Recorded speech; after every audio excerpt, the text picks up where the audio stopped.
அனைவருக்கும் வணக்கம். நான் உங்கள் 5ஆம் தலைமுறை ஜோதிடர் ராம்குமார் ராஜேந்திரன்.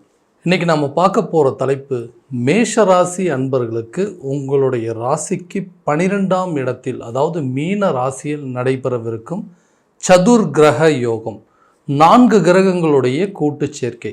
இந்த நிகழ்வு ஒரு அரிய வகையான நிகழ்வுகள் அப்படின்னு சொல்லலாங்க. ஸோ இந்த 4 கிரகங்கள் அப்படின்னு பார்த்தீங்கன்னா, ராகு, சுக்கிரன், சூரியன் மற்றும் புதன் ஆகிய 4 கிரகங்களுடைய கூட்டு சேர்க்கை. இந்த ஜனவரி மாதம் 28ஆம் தேதி சுக்கிர பகவான் கும்ப ராசியிலிருந்து மீன ராசிக்கு பயிற்சி அடைஞ்சார். ஸோ இவர் அந்த இடத்துல ஒரு உச்ச கிரகத்தோடைய அமைப்பை கொடுக்கக்கூடிய இடம். அடுத்ததாக பார்த்தீங்க அப்படின்னா, இந்த பிப்ரவரி மாதம் 27ஆம் தேதி புதன் பகவானும் மீன ராசிக்கு பயிற்சி அடைகிறார். ஸோ இது ஒரு நீச்ச கிரக யோகம் அப்படின்னு சொல்லலாம். நீச்சபங்க ராஜயோகம் என்று சொல்லக்கூடிய ஒரு அமைப்புங்க. அதற்கு பிறகு மார்ச் மாதம் 14ஆம் தேதி இந்த சூரிய பகவானும் கும்ப ராசியிலிருந்து மீன ராசிக்கு பயிற்சி அடைகிறாங்க. ஆல்ரெடி இதே இடத்துல தான் ராகுவும் சஞ்சாரம் பண்ணிட்டு இருக்கார். ஸோ இந்த 4 கிரகங்களுடைய கூட்டு சேர்க்கை தான் சதுர் கிரக யோகம் அப்படின்னு சொல்லுவோம். ஸோ இந்த நிகழ்வு இந்த மேஷராசி அன்பர்களுக்கு எந்த விதமான அற்புதங்கள் மற்றும் சிறப்புகள் கொடுக்க போகுது அப்படிங்கிறத தெளிவாகவும் விவரமாகவும் இந்த காணொலியில் பார்க்கலாங்க. நம்ம சேனலை ஃபஸ்ட் டைம் பார்க்குறவங்க அந்த சப்ஸ்கிரைப் பண்ணிக்கோங்க. பெல் பட்டனை கிளிக் பண்ணி ஆல் அப்படிங்கிற ஆப்ஷன் கொடுத்துக்கோங்க. மேஷ ராசி அன்பர்கள் செவ்வாய் பகவானை அதிபதியாக கொண்டவர்கள். எந்த ஒரு விஷயத்துமே ரொம்ப தெளிவாகவும் துல்லியமாகவும் செயல்படுத்தக்கூடிய நபர்கள் அப்படின்னே சொல்லலாங்க. ஏன்னா ஒரு விஷயத்தை செய்யணும் அப்படின்னா அதில் ரொம்ப தெளிவாக இருப்பாங்க. ஸோ அதில் எந்த விதத்துலேயும் தவறுகள் நடந்துடக்கூடாது. ஸோ நம்ம செய்யக்கூடிய வேலை மற்றவங்களை காட்டிலும் அது ஒரு தனித்துவமாக இருக்கணும் அப்படின்னு சொல்லி ஒவ்வொரு விஷயத்தையுமே பார்த்து செயல்படக்கூடிய நபர்கள், கம்பீரமானவர்கள் அப்படின்னு சொல்லலாம். மனோதைரியத்தை ரொம்ப அதிகமாகவே வச்சுட்ருப்பாங்க. தனக்கு ஒரு விஷயத்தை செய்கிறோமோ இல்லையோ, மற்றவங்க உதவி அப்படின்னு கேட்டுட்டா கட்டாயமாக அந்த விஷயத்தை எந்த சூழ்நிலையிலும் செய்து காட்டக்கூடிய நபர்கள்.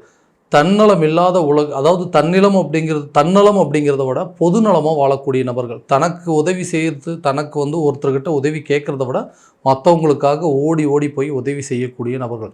இந்த நபர்களுக்கு கடந்த சில காலகட்டங்கள் அப்படின்னு பார்த்தீங்கன்னா, உங்களுடைய ராசியில் நிறைய கிரகங்கள், அதாவது உங்களுடைய ராசியில் ராகு பகவான் இருந்தாருங்க, அதே நேரத்தில் குரு பகவான் இருந்தார். ஸோ இந்த மாதிரி காலகட்டங்களில் சில எதிர்பாராத நிகழ்வுகள் அப்படிங்கிறது ரொம்ப அதிகமாகவே நடந்துட்டு இருந்தது.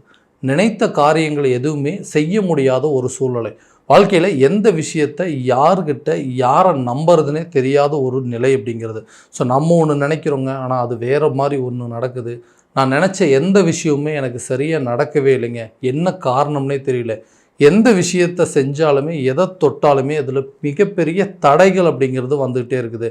ஸோ நான் நினச்ச மாதிரி ஒரு வாழ்க்கை அப்படிங்கிறது அமையவே இல்லை. அப்படி அமைஞ்ச வாழ்க்கையாவது நான் நினச்ச மாதிரி மாற்றிக்கலான்னு நினச்சி முயற்சி பண்ணிகிட்ருக்கேன். அதுலேயும் நிறைய சிரமங்கள் அப்படிங்கிறது ரொம்ப அதிகமாக சந்திச்சிட்டேங்க.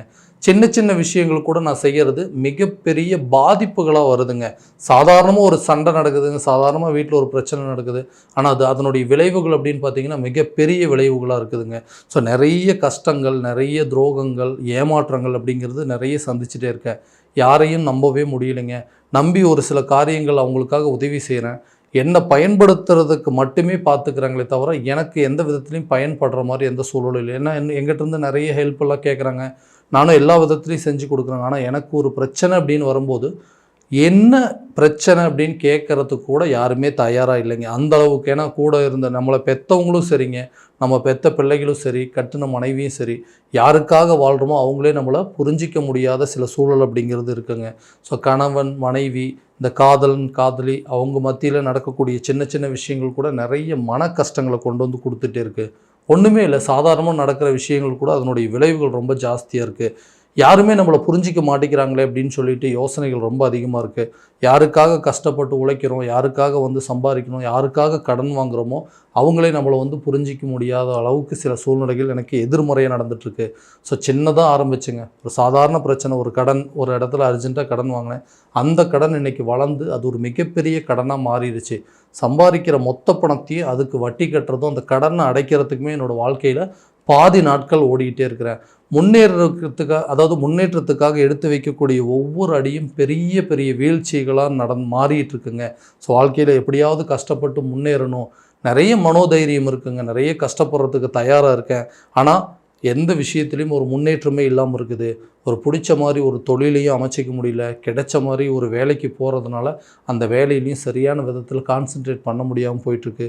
எதனால் இந்த ஒரு மாற்றங்க? எனக்கு மட்டும்தான் இப்படி நடக்குதா? இல்லை என்னை சுற்றி இருக்கிறவங்களால எனக்கு இந்த மாதிரி பிரச்சனைகள் நடக்குதா? அப்படிங்கிறது யோசித்து வாழ்க்கையில் பாதி நாள் நிம்மதி இல்லாத ஒரு தூக்கம் அப்படிங்கிறது சரியான விதத்தில் இல்லாமல் இருக்குங்க.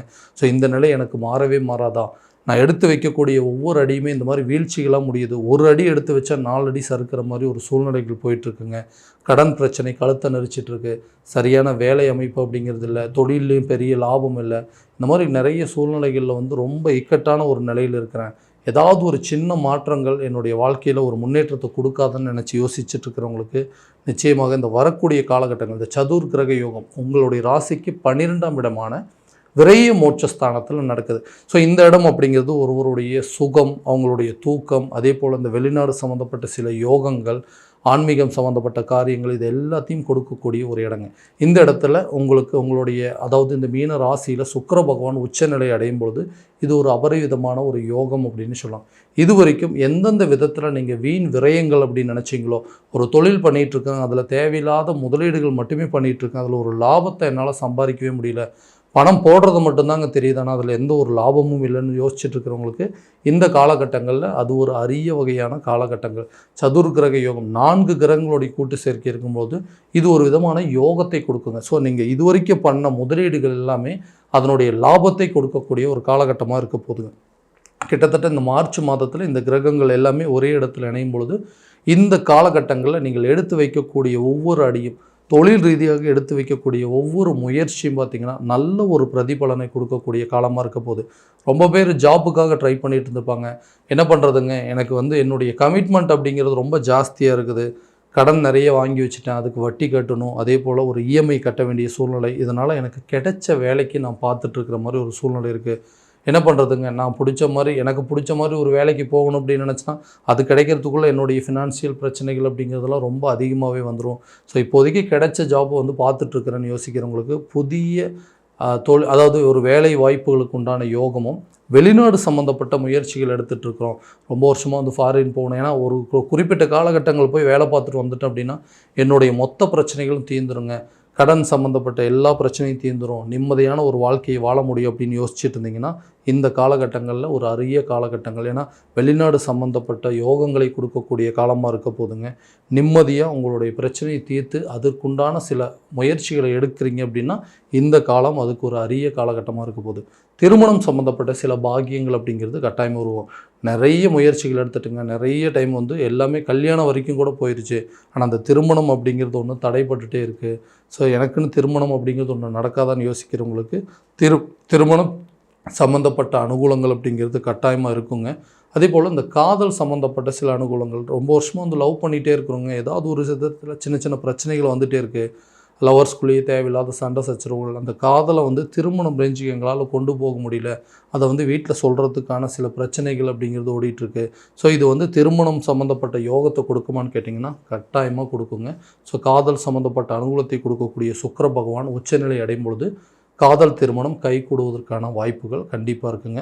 கணவன் மனைவிக்கிடையே நல்ல ஒரு ஒற்றுமை அப்படிங்கிறது ஏற்படுங்க, நல்ல ஒரு அண்டர்ஸ்டாண்டிங் வருங்க. எதுவுமே புரிஞ்சிக்கவே மாட்டேங்கிறாங்க, நான் ஒன்று சொல்கிறேன் அவங்க ஒன்று சொல்கிறாங்க, 2 பேர்த்துக்கு தேவையில்லாத ஆர்கியூமெண்ட்ஸ் நடந்துகிட்டே இருக்குது. நிறைய டைமில் 2 பேருமே மியூச்சுவலாக வந்து பிரிஞ்சிடலாமா, சரி நம்ம 2 பேர் சேர்ந்து வாழ்கிறதுல தான் இவ்வளோ பெரிய பாதிப்புகள் இருக்கா, ஏன்னா உங்களுடைய நிம்மதியும் கெட்டுருச்சு, என்னோடய நிம்மதியும் கெட்டுருச்சு, நம்மளுடைய குழந்தைகளுடைய எதிர்காலமும் கேள்விக்குறியாக மாறிட்டே இருக்குதுன்னு சொல்லி நிறைய விஷயங்கள் நம்மளுடைய சூழ்நிலை நம்ம கையை மீறி போகக்கூடிய கட்டத்துக்கு வந்தாச்சு. ஸோ இவங்களுக்குள்ளே இருக்கக்கூடிய பாதிப்புகள், அதாவது 2 பேர்த்துக்குள்ளே இருக்கக்கூடிய மன கஷ்டங்கள் அப்படிங்கிறத நீங்குங்க. 2 பேரும் ஒன்று சேர்ந்து வாழக்கூடிய யோகம், நல்ல ஒரு அந்யோன்யம் ஏற்படுவதற்கான சூழல் அப்படிங்கிறது கண்டிப்பாக இருக்கும். வீடு கட்டணும், ஒரு வண்டி வாகனம் வாங்கணும் முயற்சி பண்ணிகிட்டு இருக்கிறவங்களுக்கு இது ஒரு நல்ல காலகட்டங்கள். ஏன்னா நின்று போன வீட்டு வேலையை திரும்ப ஆரம்பிக்கிறது, உங்களுடைய வீட்டு வேலையை முடிச்சுட்டு அதற்குண்டான சில யோக காலமாக இருக்க போது வீட்டு வேலையை முடிக்கிறவங்களுக்கு கிரகப்பிரவேசம் செய்வதற்கான வாய்ப்புகள், உங்களுடைய செலவுகள் அனைத்தும் சுப செலவுகளாக மாறக்கூடிய ஒரு காலகட்டமாக அமைய போதுங்க. புதுசாக வண்டி வாகனங்கள் கண்டிப்பாக வாங்குவீங்க, வீட்டுக்கு தேவையான சில ஆடம்பர பொருட்கள் வாங்குவதற்கான ஒரு யோகம், ரொம்ப நாளாக ஆசைப்பட்டுட்டு இருந்துப்பீங்க அந்த பொருளை வாங்கணும் அப்படின்னு நினச்சி, அந்த மாதிரி ஒரு சூழ்நிலை ஸோ உங்களுக்கு கட்டாயமாக இருக்கும். ஒரு இடம் வாங்கிறதுக்கான யோகங்கள், அதற்குண்டான முயற்சிகள் கூட கை கொடுக்கக்கூடிய காலமாக இருக்க போகுது. ஆரோக்கியத்தில் கொஞ்சம் கண்டிப்பாக கவனம் செலுத்தணுங்க. தேவையில்லாத ஹாஸ்பிட்டல் செலவுகள் வருவதற்கான வாய்ப்புகள் அப்படிங்கிறது இருக்குது. ஏன்னா 12ஆம் இடத்துல ராகு பகவான் இருக்கிறதுனால தேவையில்லாத வீண் மருத்துவ செலவுகள் அப்படிங்கிறது உருவாகுங்க. ஆரோக்கியத்தில் ஏதாவது கெடுதல்கள் வருது, உடம்பு சரியில்லாமல் போகுதுன்னா இம்மிடியட்டாக அதுக்கு உண்டான ட்ரீட்மெண்ட் அப்படிங்கிறது கண்டிப்பாக எடுத்துருங்க. அதை விட்டுட்டு ஓகே கொஞ்ச நாள் போகட்டுங்க, அதுக்கப்புறம் போய் பார்த்துக்கலாம் அப்படின்னு நினச்சிங்கன்னா அது தேவையில்லாத ஒரு பெரிய ஆப்ரேஷன் செலவாக மாறக்கூடிய சூழல் அப்படிங்கிறது கூட கண்டிப்பாக ஏற்படுத்துங்க. ஸோ ஆரோக்கியத்தில் கண்டிப்பாக கவனம் செலுத்தணும். குழந்தைகளுடைய கல்வியில் நல்ல ஒரு முன்னேற்ற பாதையை நோக்கி கொண்டு போகக்கூடிய காலமாக இருக்க போகுது. ஸோ எல்லா விஷயமும் இந்த காலகட்டங்களில் இந்த சதுர்கிரக யோகத்தில் நம்மளுடைய கிரக அமைப்புகள் ஒரு ஒர்க் பண்ணிகிட்டு இருக்கிறவங்க தலைமை பொறுப்பை வகிக்கக்கூடிய அளவுக்கு ஒரு யோகத்தை கொடுக்குங்க. அதே நேரத்தில் ஒரு ப்ரமோஷனோ ஒரு ஒரு சேலரி இன்க்ரிமெண்ட் கிடைப்பதற்கான வாய்ப்புகள், உங்களுடைய தொழிலில் புதிய ஒப்பந்ததாரர்களை சேர்க்கக்கூடிய வாய்ப்புகள், வீடு வண்டி வாகனங்கள் வாங்குவதற்கான எல்லா யோகத்தையும் கொடுக்கக்கூடியது இந்த சதுர்கிரக யோகம். இந்த அமைப்பை கரெக்டான விதத்தில் பயன்படுத்திட்டீங்க அப்படின்னா கட்டாயமாக உங்களுடைய பிரச்சனைகள் நிச்சயமாக தீருங்க. அதே நேரத்தில் இது ஒரு சுப நிகழ்வுகள், சுப யோகத்தை கொடுக்கக்கூடிய ஒரு கிரக இணைவுகள். ஸோ இது வரைக்கும் நம்ம பார்த்தது எல்லாமே கோச்சார ரீதியான பலன்கள் மட்டும்தாங்க. இந்த பலன்கள் அனைத்தும் உங்களுக்கு நடக்குமா அப்படின்னா உங்களுடைய சுய ஜாதகத்தை முறையான விதத்தில் தெரிஞ்சுக்கிட்டு அதற்குண்டானபடி ஒவ்வொரு முயற்சிகள் எடுத்தீங்க அப்படின்னா கண்டிப்பாக வாழ்க்கையில் நல்ல ஒரு விதமான வெற்றிகள் அப்படிங்கிறது உங்களுக்கு கட்டாயம் கிடைக்குங்க. ஸோ உங்களுடைய ஜாதகம் எங்கிட்ட பார்க்கணும் அப்படின்னு விருப்பப்பட்டீங்கன்னா கீழே தெரிகிற நம்பருக்கு கான்டாக்ட் பண்ணி அப்பாயின்மெண்ட் ஃபிக்ஸ் பண்ணிக்கோங்க. அப்படி இல்லையா உங்களுடைய ஜாதகத்தை வாட்ஸ்அப் மூலமாக அனுப்பிச்சி வச்சிங்க அப்படின்னா தெளிவான முறையில் கணிச்சு துல்லியமான பலன்கள் அப்படிங்கிறது உங்களுக்கு தெரியப்படுத்தப்படுங்க. மீண்டும் அடுத்த காணொளியில் உங்களை சந்திக்கும் வரை உங்களிடமிருந்து விடைபெறுவது உங்கள் ராம்குமார் ராஜேந்திரன். நன்றி.